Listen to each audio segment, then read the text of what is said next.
Liane, vejo pessoas fazendo avaliação neuropsicológica, usando muita aplicação de escala e não usando ou quase não usando nenhum teste cognitivo. É possível fazer isso? Tá certo? Posso fazer isso também? Usar escala de psicopatologia, escala de personalidade, escala que vão avaliar os sintomas do autismo, escala que vão avaliar os sintomas do TDAH. Primeiro de tudo, para a gente responder essa pergunta, a gente precisa refletir que as escalas, elas vão avaliar sintomas. Sintomas é a percepção que a pessoa tem sobre o problema dela. Não é necessariamente o problema dela. Quando a gente fala sobre o nosso problema, é a noção que a gente tem, é a consciência que a gente tem sobre um problema. Se eu estou falando sobre um problema do meu filho, eu estou emitindo a minha percepção sobre o problema do meu filho. Isso não necessariamente é a real, isso não necessariamente é a verdade sobre o fenômeno cognitivo que de fato está se passando com o meu filho. Numa avaliação neuropsicológica, fazemos avaliação de sinais e avaliação de sintomas, não só avaliação de sintomas. Os sinais é a avaliação daquilo que eu, como avaliador, estou vendo. É a própria manifestação comportamental do paciente. É quando eu vejo o paciente se desregulando na minha sala. Esse é o próprio sinal acontecendo dentro da minha sala.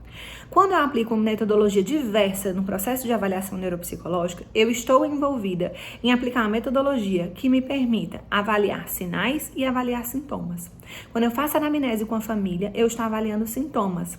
Mas quando eu faço anamnese, muitas vezes com o paciente, e que ele se desregula, e que ele chora, e que há alteração de afeto, alteração de humor, quando eu estou conversando com o paciente, e na anamnese, e ele fica confuso, desorientado, eu também estou percebendo sinais. Então, uma avaliação com a metodologia ampliada, ela deve enfocar sinais e deve enfocar sintomas. Então, na anamnese, na entrevista, tanto eu posso coletar os sintomas, que é toda aquela percepção da família sobre o problema do paciente, como o próprio paciente pode trazer os sintomas e eu posso perceber os sinais. Quando eu aplico testes cognitivos, testes psicológicos nesse paciente, eu tenho a oportunidade de coletar mais sinais. O desempenho do paciente ao longo de um processo, o desempenho do paciente ao longo de uma avaliação, o desempenho do paciente ao longo de um teste me permite observá-lo, observar o seu comportamento e observar o fenômeno cognitivo acontecendo na minha frente.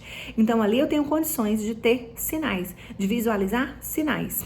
Quando eu aplico as escalas, eu tenho condições, então, de ver os sintomas. O que ele acha sobre ele em determinada situação? Isso é um sintoma. Isso é a percepção do paciente sobre ele mesmo, ou a percepção da família do paciente sobre ele. Uma avaliação, ela se faz com análise de sinais e análise de sintomas. Nem só sintomas e nem só sinais. A gente faz uma construção do raciocínio clínico pela análise de sinais e análise de sintomas.